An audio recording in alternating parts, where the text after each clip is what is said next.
Hello hello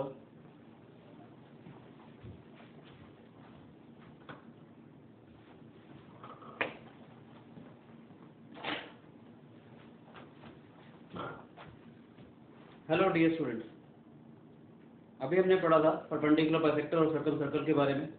अभी मैं कुछ बेसिक सी चीज़ें कर रहा हूँ, ठीक है।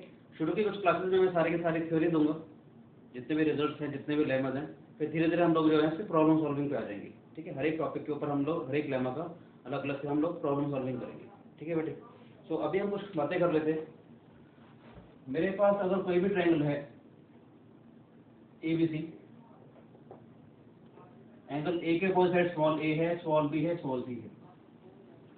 आपको मालूम होगा किसी भी ट्रायंगल के अगर आपको एंगल्स मालूम है तो आप लोग बड़े आराम से पता लगा सकते हैं कि ट्रायंगल जो है वो एक्यूट एंगल ट्रायंगल है, राइट एंगल ट्रायंगल है या ऑब्ट्यूज एंगल ट्रायंगल है। मैंने कहा अगर आपको साइड्स अगर गिवन होंगे तो आप कैसे पता लगाओगे कि ट्रायंगल जो है वो एक्यूट एंगल ट्रायंगल है, राइट एंगल ट्रायंगल है या ऑब्ट्यूज एंगल ट्रायंगल है।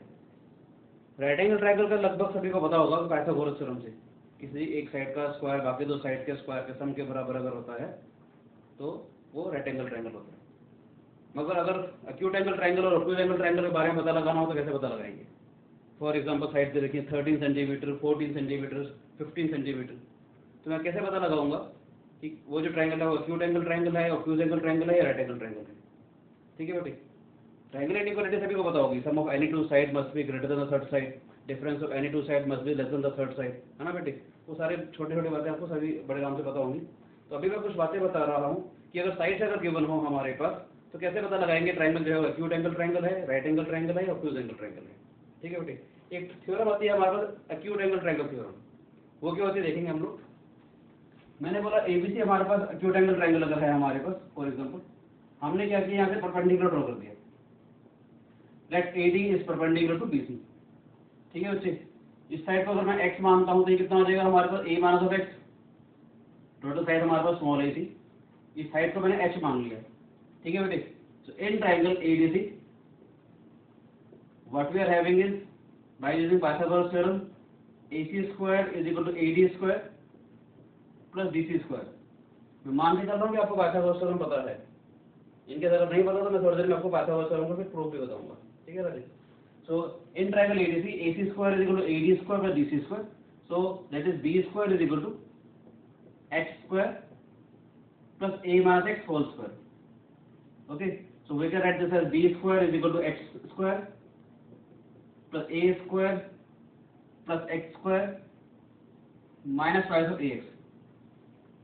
ठीक है बेटे।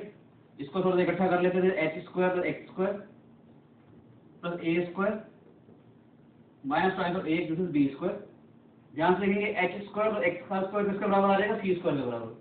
तो दोबारा से आ जाएगा हमारा B square is equal to C square plus A square minus twice of AX। यानी कि मैं इसको लिखूंगा B का मतलब क्या था हमारे पास AC का स्क्वायर, C स्क्वायर का मतलब AB का स्क्वायर, A स्क्वायर का मतलब BC का square minus twice of AX minus twice of X into A।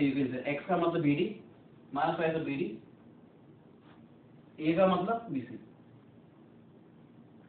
यानी कि मैं कहना चाहता हूँ अगर एंगल B अगर एक्यूट अगर था मेरे पास तो एंगल B के अपोजिट वाले साइड AC का स्क्वायर, एंगल B अगर एक्यूट है, ध्यान से देखिएगा, एंगल B अगर एक्यूट है तो एंगल B के अपोजिट वाले साइड AC का स्क्वायर, एंगल B से निकलने वाली side AB square plus BC square minus twice of BD into BC।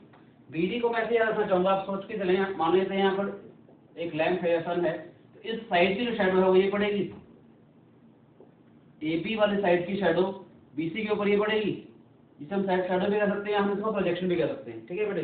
तो क्या आएगा हमारे पास एंगल B अगर एक्यूट अगर है हमारे पास तो एंगल B के अपोजिट वाली साइड AC का स्क्वायर, एंगल B से निकलने वाली साइड AB स्क्वायर और BC square minus twice of जितना प्रोजेक्शन है इनटू जिस साइड के ऊपर प्रोजेक्शन है, ठीक है। यानी एंगल B अगर एक्यूट है तो AC का स्क्वायर क्या हो जाएगा, AC square is equal to AB square plus BC square minus twice of BD जितना प्रोजेक्शन है इंटू BC जिस साइड के ऊपर प्रोजेक्शन है, ठीक है बेटे। अगर मैं आपको ऐसे समझाऊं कि अगर मैं यहाँ पे एक परपेंडिकुलर और ड्रॉ कर दूं, सी से, यहाँ से हमने परपेंडिकुलर ड्रॉ कर दिया, let CE is a altitude, ठीक है। You can say let CF is a altitude, because CE हम जनरली वहाँ पर यूज करेंगे जब मैं स्टैंडर्ड क्वेश्चन आपको करवाऊंगा। तो let CF is a altitude, okay. So क्या करते हैं हम लोग, सेम चीज आप लोग यहाँ पर कर लोगे, यानी कि यहाँ से क्या आ जाएगा हमारे पास AC square is equal to AB square plus BC square. मैंने कहा एंगल B के अपोजिट वाली साइड क्या हो जाएगी, AC का स्क्वायर हो जाएगा हमारे पास AB square plus BC square minus pi of जितना प्रोजेक्शन है minus pi of BF into BA। ठीक है, समझ आया बेटे? यानी कि अब इसमें क्या होगा कि इस साइड की जो शैडो है वो BF पे पड़ेगी हमारे पास। ठीक है, यानी कि ABC अगर मेरे पास एक्यूट एंगल ट्रायंगल अगर था हमारे पास, तो एंगल B के अपोजिट वाले साइड का स्क्वायर AC का स्क्वायर क्या आ जाएगा, AB का स्क्वायर प्लस BC का square minus pi of BD into BC। ऐसे AC स्क्वायर हो जाएगा हमारे पास AB square plus BC square minus pi of BF into BA। इसे हम कहते हैं एक्यूट एंगल ट्रायंगल थ्योरम। ठीक है बेटे, ये है हमारे पास acute angle triangle theorem, acute angle triangle theorem. ठीक है बेटे, अब क्या करते हैं हम लोग, ध्यान से देखिएगा, अगर मैं इसको इसी के बारे में बात करता हूँ।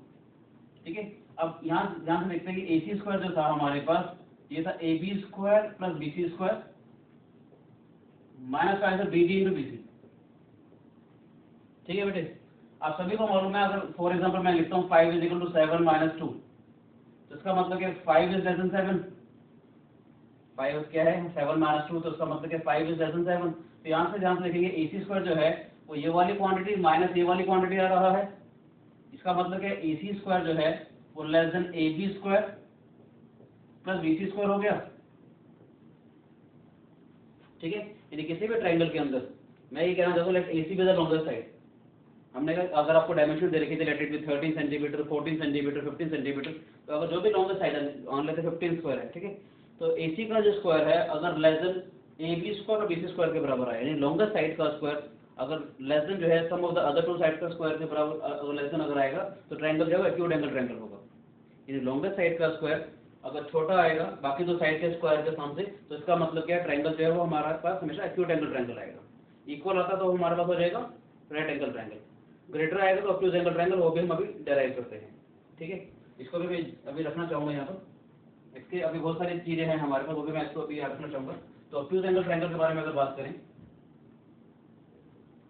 कि अगर मेरे पास ABC जो है वो ऑब्ट्यूज एंगल ट्रायंगल है, angle B is greater than 90 degree. ठीक है बेटे, हमने क्या किया, A से BC के ऊपर परपेंडिकुलर ड्रॉ कर दिया, AD with the perpendicular on BC। ठीक है बेटे, तो एंगल A के जो अपोजिट साइड है वो है हमारे पास small a, this is small a, angle B के opposite side small b, angle C के अपोजिट साइड स्मॉल c। अब ये वाला x है और ये हमारे पास h है। ठीक है बेटे, तो क्या आएगा हमारे पास इन ट्रायंगल ABC, ADC करते हैं, इन ट्रायंगल ADC क्या आएगा बेटा हमारे पास B square is equal to A plus x whole square, यानी कि इसका स्क्वायर प्लस h का स्क्वायर। ठीक है बेटे, ये हो जाएगा B square is equal to A square plus x square plus pi तो AX प्लस h स्क्वायर। कोई शिकायत?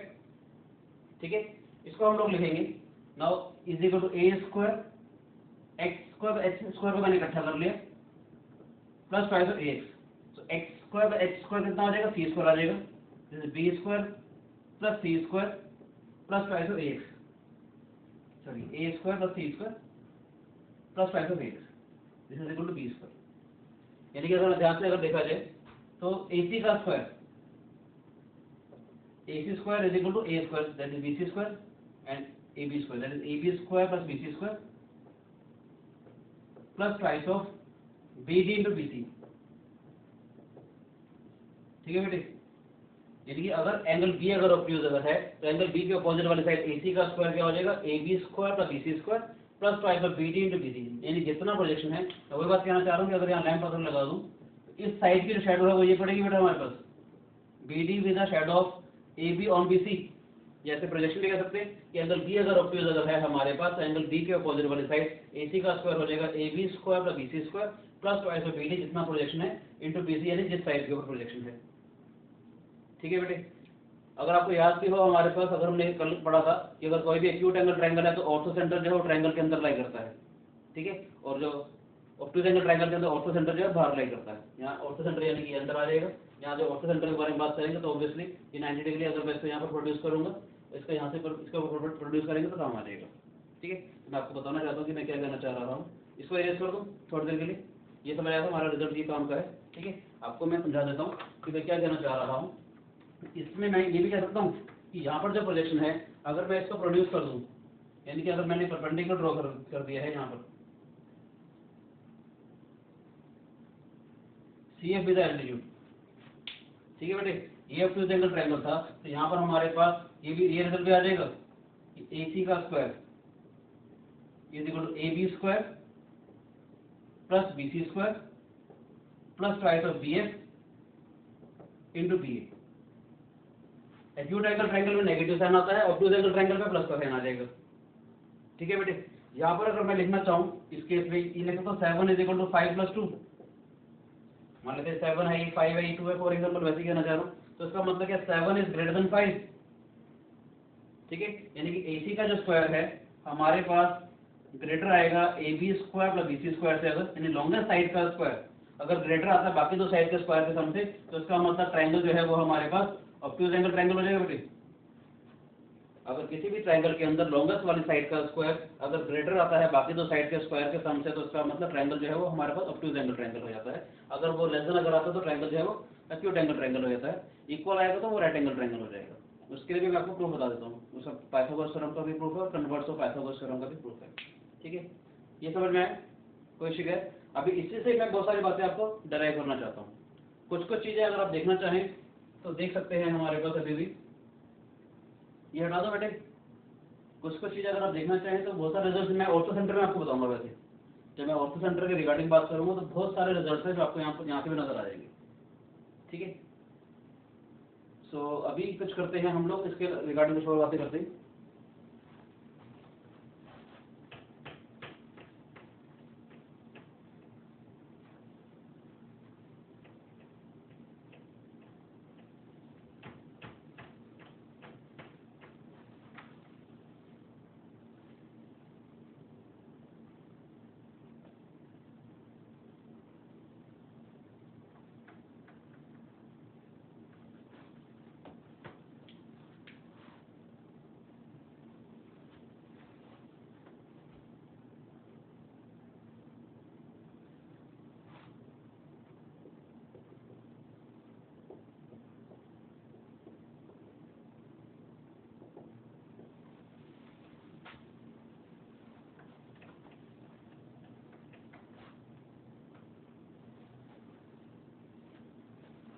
अभी हमने पढ़ा था बेटे AC का जो स्क्वायर है वो किसके बराबर आया था हमारे पास, A B square plus B C square minus five B D into B सी।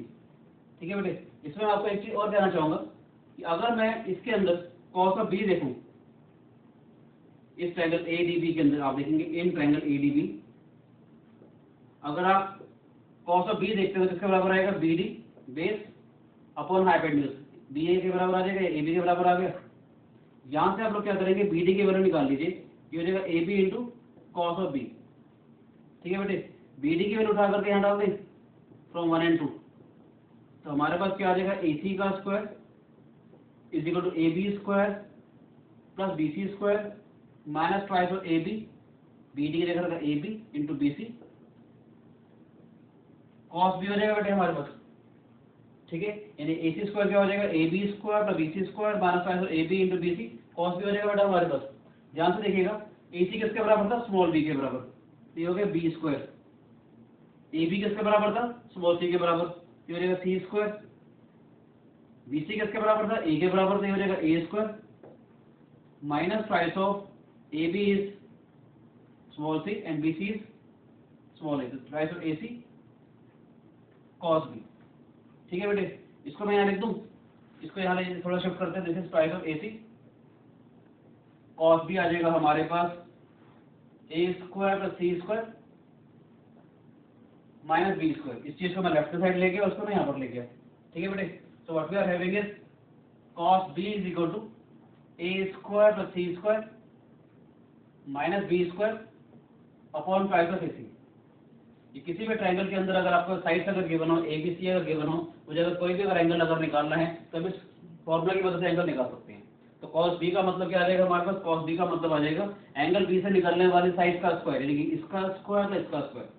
अगर मुझे कॉस ऑफ बी निकालना है तो उसका मतलब क्या है, एंगल बी से निकलने वाले साइड का स्क्वायर, यानी कॉस बी आ जाएगा हमारे पास A square plus C square minus B square upon twice of this into this. ठीक है बेटे, ऐसे ही अगर मुझे कॉस सी निकालना होता, कॉस सी आ जाएगा मेरे पास A square plus B square minus C square upon twice of A B. आपको किसी भी ट्रायंगल के अगर साइड अगर गिवन है, मुझे अगर उसके कॉरस्पॉन्डिंग एंगल अगर निकालना है तो कोसाइन से कहते हैं कोसाइन फॉर्मूला। जैसे अगर मेरे पास है, अगर मैं कॉस ऑफ ए निकालूं तो कॉस ऑफ ए का मतलब क्या आ जाएगा हमारे पास B square plus C square minus A square upon twice of B C. ठीक है, सेम रिजल्ट जो है वो ऑब्ट्यूज एंगल ट्रायंगल के अंदर भी यूज होगा। बस आपको एक चीज का ध्यान देना पड़ेगा कि cos of 180 minus theta is equal to minus cos theta. ठीक है राजे, तो यहाँ से देखते हैं, अगर हमने डेराइव किया था ए सी स्क्वायर, हमने डेराइव किया था कि A B square plus B C square plus twice of B D into B C. यहाँ से अगर मैं कॉस इसके बारे में देखता हूँ, अगर ये वाला एंगल बी है, ये कितना हो जाएगा 180 माइनस बी, तो कॉस ऑफ 180 माइनस बी कितना हो जाएगा हमारे पास, B D upon B C हो जाएगा बेटे, बेस अपॉन हाइपोटेन्यूज। ठीक है, तो 180 minus B, cos 180 minus B is minus cos B which is equal to B D upon B C, यानी कि बी डी हमारे पास आ जाएगा minus B C cos B. अब बी डी की वैल्यू उठा करके यहाँ पर डाल दे बेटे। ठीक है, तो क्या हो जाएगा हमारे पास A C square is equal to A B square plus B C square, B D की जगह आ जाएगा minus B C cos B, तो माइनस आ जाएगा माइनस ट्वाइस ऑफ, पहले क्या था twice of B D into B C था हमारे पास, sorry A B cos B था हमारे पास, B D upon A B, sorry यहाँ पर ए बी आएगा हमारे पास। ठीक है, दिस इज ए बी, यहाँ पर आ जाएगा minus twice of A B into B C cos B. ठीक है, cos B is equal to base upon hypotenuse, sorry cos B is equal to cos 180 minus B कितना हो जाएगा, base is B D, this is A B, this is A. Okay, समझ आया बेटे, तो B D आ जाएगा minus A B cos B, तो हमने यहाँ पर यूज कर लिया। ए सी किसके बराबर था हमारे पास, स्मॉल डी के बराबर से आ जाएगा B square, A B is small C square, B C is A square minus twice of AB, that is twice of C into A, that is you can write as twice of cos AC cos B. Same way you get this formula again, that is twice of AC cos B is equal to C square plus A square minus B square, and cos B comes out to be equal to C square plus A square minus B square upon twice of A, or you can write A square plus C square, same way. Okay, this is the same way, and that is A square plus C square minus B square upon 2AC. ठीक है बेटे, this is called the cosine formula. It is very important formula. So now we will do some more results based on this.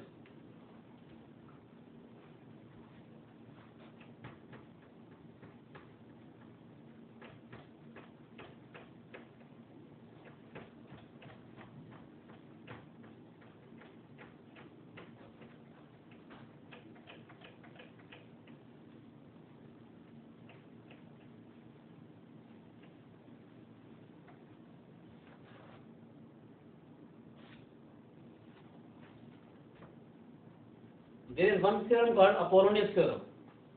So we are deriving Apollonius theorem. It says in any triangle ABC,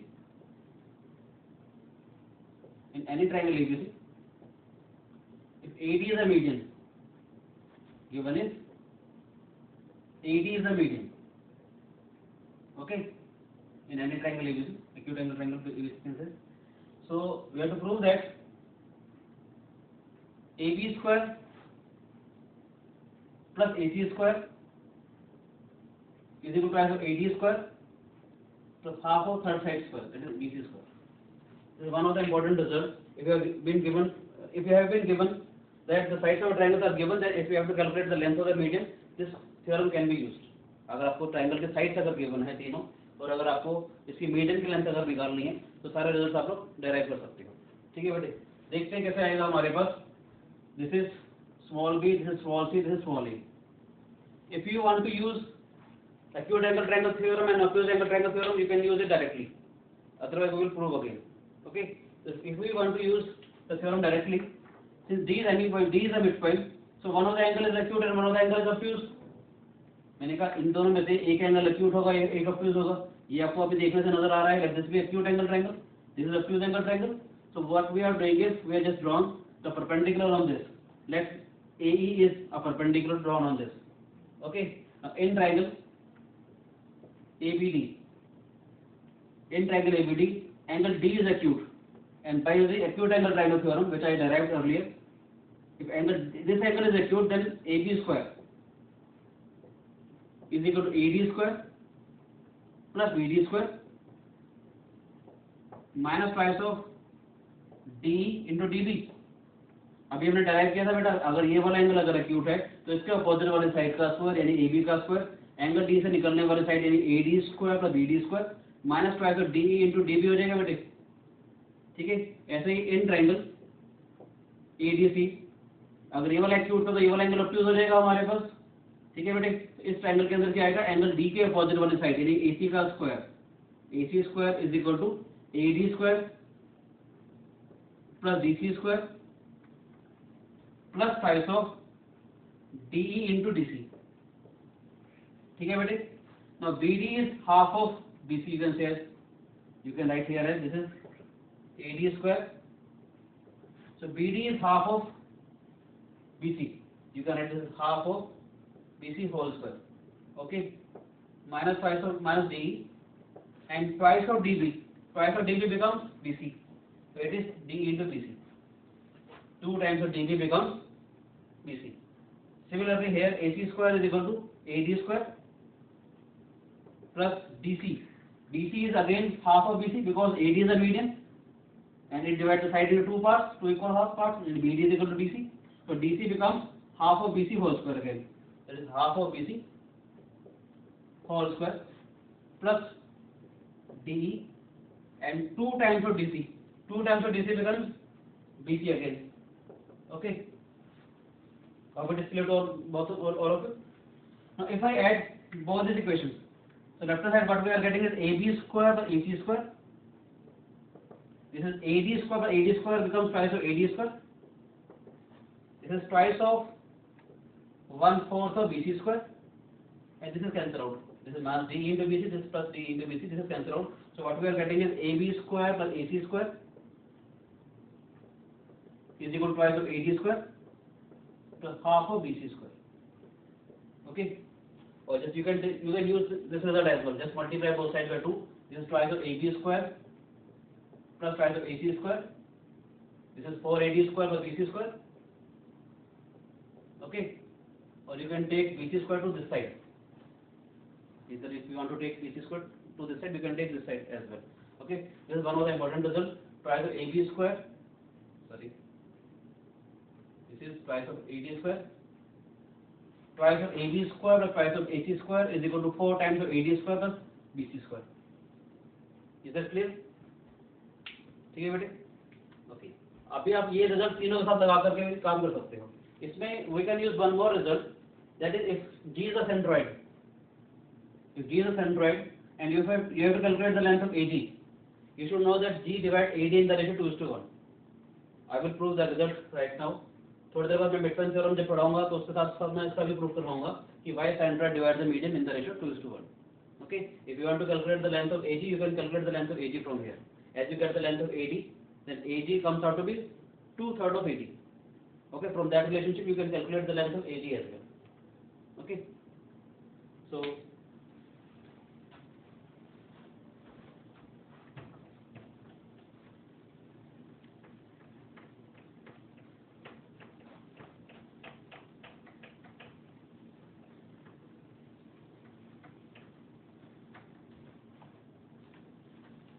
there is one more theorem, Stewart's theorem.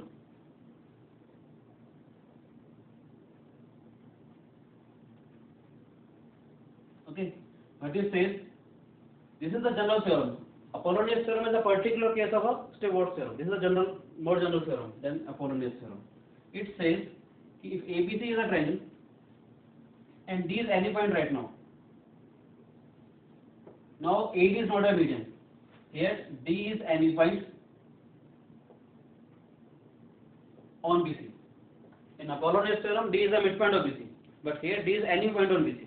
Okay, but this is given that this distance is M, this distance is N, this is small b, this is small c, this length is small d, and this length is small e. Okay, The theorem states that, you can remind this theorem as, man and his dad put a bomb in a sink. Man and his dad put a bomb in a sink. आप सोच रहे होंगे what is this? It states that this is, you can multiply a m n as notation of this side. That is a m n plus a d square d into d square. Okay, this is equal to m b square plus n c square. That is, the theorem states that this is a times of m n plus d square is equal to m b square plus n c square. This is a more general theorem. That is called a Stewart theorem.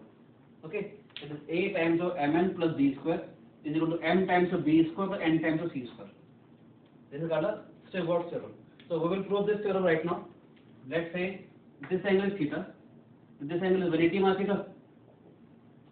Okay, we have studied the cosine formula. Okay, so in triangle ADB, cos theta becomes m square plus d square minus c square upon 2md. cos theta किसका बराबर हो जाएगा बेटा? इसका square plus इसका square minus c square upon 2md आ जाएगा. ऐसे ही in triangle ADC, cos of 180 minus theta, because one angle is theta, then another angle must be 180 minus theta. So it comes out to be, this is n square plus d square minus b square upon 2md, and we know that cos 180 minus theta is minus cos theta. Okay, this is n square plus d square minus b square upon twice of nd. Just put the value of cos theta to this equation. Okay, so what we are getting is, you can write this way as, or you can get cos theta is equal to minus of this expression. Okay, so both ways you can do the result. So here where I am writing is, this is minus of m square plus d square minus c square upon 2md is equal to n square plus d square minus b square upon 2md. Okay, you can cancel out 2 from this side and d as well. Okay, just cross multiply and simplify the equations. That is minus n times of m square plus d square minus c square is equal to m times of n square plus d square minus b square. Okay, it comes out to be minus m square n minus n d square plus n c square, that is mn square md square minus mb square. Okay, shift the terms, take mb square to the side, this is mb square to nc square. Take these two terms to the right hand side, this is mn square plus m square n plus mb square, this term, plus nd square. Easy beta? It comes out to be mb square plus nc square. Just take mn as common, m plus n. Just take d square as common, m plus n. It becomes m plus n times of mn plus d square. So m plus n is small a. So this is a times of mn plus d square is equal to mb square plus nc square. This is it. A times of mn plus d square is equal to mb square plus nc square. It is more general form, that is in any triangle ABC, D is any point, let the distance is m is to n. Okay, then this is a, this length is d, this is small b, this is small c. Then you get this relationship, that is man and his dad put a bomb in a sink. That is, man means a into m into n, dad means a into d comes out to be ad square. B and B means m into b, that is, it comes out to be mb square. C and c, that is, n comes out to be c square. So man and his dad put a bomb in a sink. Hope it is clear to all of you. Okay.